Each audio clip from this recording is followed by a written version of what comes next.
everybody, I am Tom and you are watching me play Warframe. Today we'll be going over my Frost build. This is my Frost Prime in the deluxe armor. He looks really cool. Really cool. I cracked myself up. Anyway, I'll go over his abilities first. He's a fairly simple Warframe. His first is Freeze, where he just throws an Ice Blast, which will freeze a target. Or the ground the target is standing on can also freeze. Secondly, he has Ice Wave, where he just shoots out a wave of ice. A bunch of spikes appear from the ground and just go out in one direction and just shoot out in a wave. His third ability is kind of like his bread and butter for a lot of players who use him, which is his Snow Globe. It's just a dome shield that you can put around things. And thirdly, he has Avalanche, which freezes everyone in an area of effect around you, and then shatters them after the freeze effect is over. Also, his passive is when enemies attack him, there's a chance that they just freeze solid when they try and attack you, which is cool. It doesn't happen that often, but when it does happen, you notice it, and it's kind of cool, I suppose. But I have 3 builds for Frost. First build here is the build for his, what I've called Bubble, which is for his, it's built around his Snow Globe. It's worth noting that this build is ridiculous, and it's probably not worth putting 4 Former in to get it, because I have both Umbral Fiber and Umbral Intensify in here, which is completely and utterly unnecessary. However, I'll go over it anyway. I have Corrosive Projection, Power Drift, which just gives ability strength, Augur Secrets, ability strength, Stretch, bit of range, Umbral Intensify, ability strength, Umbral Fiber for armor, and I'll go into why this is here later. We have Narrow-Minded, which is for ability duration and gets rid of a fair amount of range. Vitality, just for some survivability. Transient Fortitude, which gives us a bunch of strength and lowers our duration. And finally, I have his Augment for his Snow Globe, which is called Chilling Globe. And what this does is that when enemies actually enter the globe, there's a 50% chance they just get frozen solid for 8 seconds, which is fairly significant. Now, as for what this build actually gives you, the armor here is directly related to how much health the Snow Globe has. It doesn't really say that anywhere, but it's something that you will figure out by screwing around with your modding. But essentially, if you have a bunch of armor, your Snow Globe will have more health, which is why I have Umbral Fiber in here. And it also scales off your ability strength. So for this build, I just have a bunch of strength, and that's pretty much all there is. Also, I've kept the range at about 100, and the reason for that is I don't want the Snow Globe too small. I also don't want it too big, which is why I haven't gone for huge range and huge strength. But what you end up with this build is... your 1 turns out quite good with this build as well, but the main thing is for the Snow Globe, which gives, on base, a 67% slowdown when they walk into the Snow Globe. And secondly, because of the mod, there is a 50% chance that they just get frozen solid. It has 15,800 health, which is fairly significant. Takes a fair while for a bunch of enemies to get through that. This here, Time Invulnerable for 4 seconds. You'll see here, Frost deep freezes any vapor and moisture in the area, creating a protective sphere with brief invulnerability to boost its strength. You want to cast this while you're being shot, and the reason is for this 4 seconds here, all the damage that goes into the shield at that point gets added to its health, which gives it its scaling. So if you're at high level enemies and they're doing a shit ton of damage, that shit ton of damage will then correlate to more health for the shield. So this 15,800 is what it has at base. And the radius here is 4.85, the base radius is 5 meters, so I'm slightly under that. And usually this is enough to protect any defense target. Some people probably like this a bit bigger, but I don't really mind. As long as I can cover the defense target, I really don't care how big it is. So I leave it about here. If you get too much bigger, it's harder to manage who's inside the bubble. Avalanche, kind of useless on this build because your range isn't big enough. Ice Wave, same deal. It does a bunch of damage, so I suppose there's that, but you can do more than that just with a gun or a melee weapon, so it's But his one is actually quite good when you've got this build. And you'll notice all of these energy costs are base, essentially. So 25, 50, 50, and 100. So Avalanche does cost a fair amount in this build, so pretty much the mainstay is what you're going to be doing is casting Snow Globe. And then having that be buffed so that it works. My next build is Freeze the World. And this build here, I have Energy Siphon on here, just because I have Energy Siphon on here. You could replace this with Corrosive Projection if you prefer. But I have Cunning Drift on here for the ability range, Augur Message for ability duration, Stretch for ability range, Augur Reach for ability range, Vitality for survivability, Now Reminded for a bunch of ability range, Overextended for a bunch of ability range, Prime Continuity for a bunch of ability duration, and Streamline just to give the efficiency up a bit.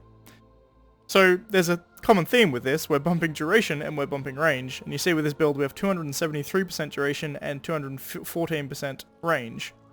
And we have next to no strength on this build whatsoever, and it's a bit efficient, it's not majorly efficient. But the reason for this is we look here down at Avalanche. This will give a 32.1 meter radius, but it will freeze enemies for 22 seconds almost, which is a very long time. So you have a very large area where you can completely control all the enemies in that area for a very long time. It then explodes for a bigger radius as well, but it does very little aside from keep enemies from attacking you. So it's very good on mobile defense, for instance. Having said that, in the way that the game is now, control is not really as important as it used to be. So this build doesn't get used anywhere near as much as I used to.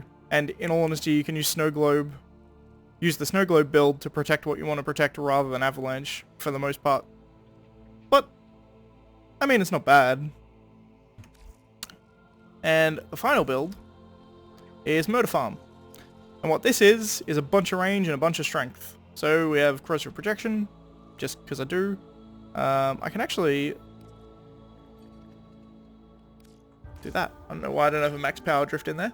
But Power Drift gives ability strength, range, a bunch of strength because I can fit it, Augur Secret for more strength, Overextended for range, and we lose some strength there, but I think the range is more important than that 60% strength. Fleeting Expertise gives us a bunch of efficiency, lowers the duration a shitload, but that doesn't really matter for this build. Transient Fortitude ups the strength, lowers duration, and Blind Rage ups the ability strength and lowers the ability efficiency. So what this is for is going into low to mid tier missions, hitting 4, and then having about a 40 meter radius where everything dies. So it does about 3200 damage, so for low to mid tier missions, you can just wipe the map over and over again by just hitting 4 over and over and over again. The freeze is useless, because they stay frozen for 1.2 seconds, but if this is designed for lower level content, where they're not going to survive the 3000 damage anyway, so being frozen for a short time is meaningless. And it's designed to just map clear, essentially. I'm going to be doing the level 50 test first. So for the level 50 test, I will show Bubble and Freeze the World. I won't bother showing Murder Farm, because Murder Farm, I mean, this doesn't really work on level 50 enemies. It's more for like 30 or 40, maybe, is kind of where that Murder Farm would scale up to. We start off, we go with this Bubble build. Simulate a bunch of level 50 enemies. Get my energy. We throw up a bubble.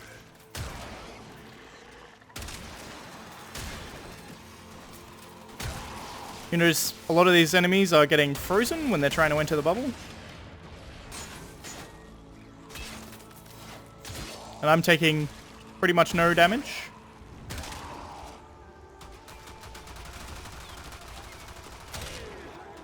You see down the bottom right, you can see the percentage health of your bubble that's left. We're down to 57 after being all this damage that we've taken so far. But we're completely safe in here, as is a defense target, for instance, that's sitting in the middle, or perhaps other... If you have a Mesa, for instance, you can have a Mesa standing there shooting everything, and you can put a bubble around them so they don't die.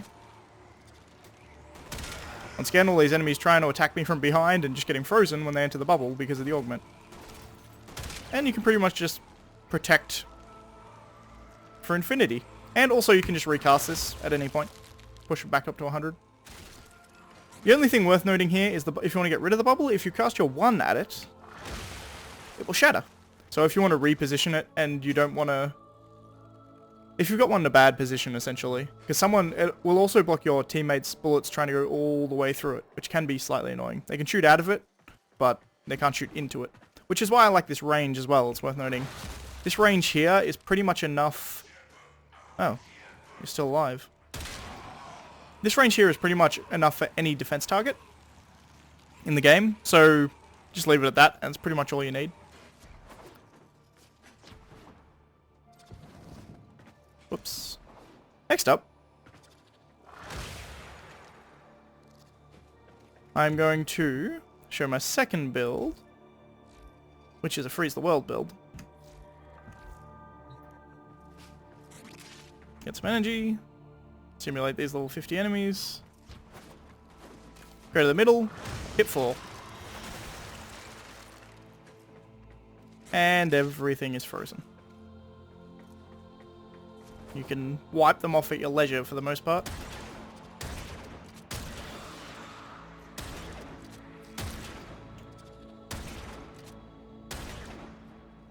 If you get headshots, makes it easier. Oh, they're starting to come out. Run back here. Freeze them again.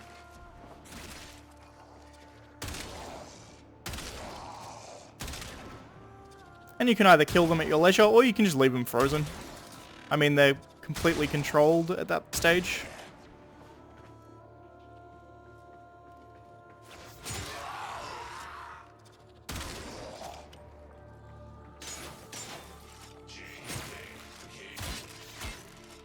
And then you can just kill them. And just recast when necessary. They should stay frozen for a fairly long time.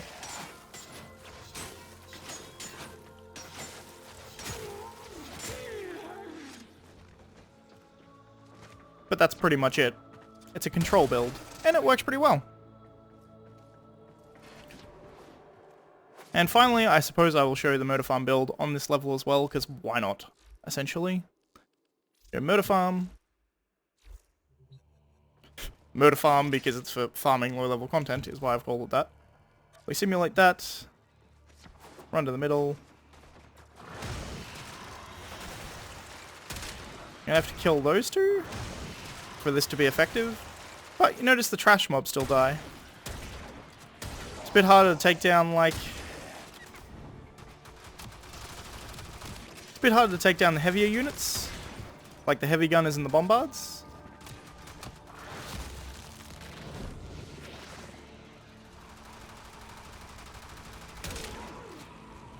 But you can supplement it with your snow globe. As I was saying, level 50 is probably slightly too high for this kind of level of content.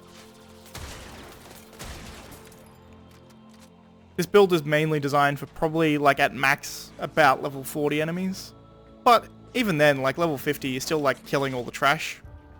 So that's nice, and then you can take out the bigger things with your guns, like I just did there. Essentially bombards, heavy gunners.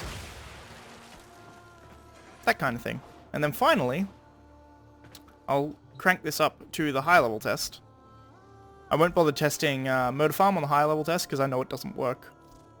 But we go to the bubble.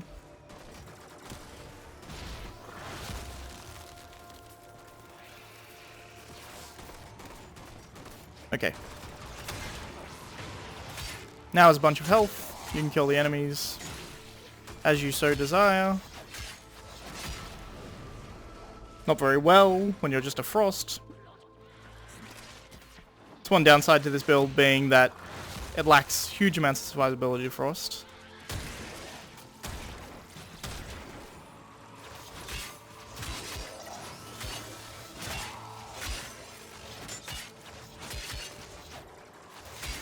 Pick off the stragglers. Oh, hello. I think that's everyone. Oop. Okay, that's everyone. Now, bubble, it works if you're protecting a target. Otherwise, frost lacks a bit of survivability there. However, this freeze the world build scales perfectly into high level stuff because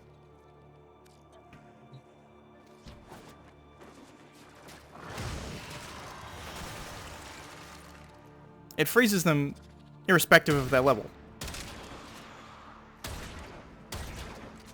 Where's your head? There we go.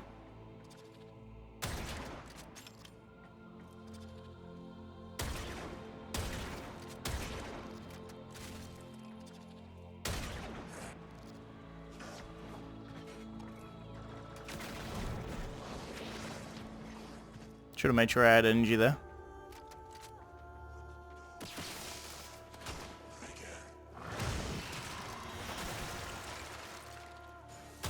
I really should have corrosive projection on this. This would make this a hell of a lot easier. Oh, I could die here. Nope, I'm good.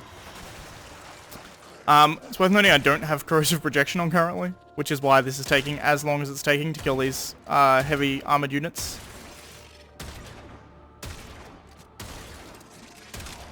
Also, don't have corrosive damage on this gun. So these more heavily armored units, what you want to do is have corrosive projection so that they don't take a million years to kill. Having said that, I have slash procs, so I can kill them. It's just going to be tedious. Oop, there he goes. He was slash procced. And then the bombard goes down. I was saying, these trash mobs will go down. It's just the heavily armored units that are the problem. This one's slash procced, so I can probably just leave him. He'll die. Take him out. I think that's all of them. Oh, one up here too.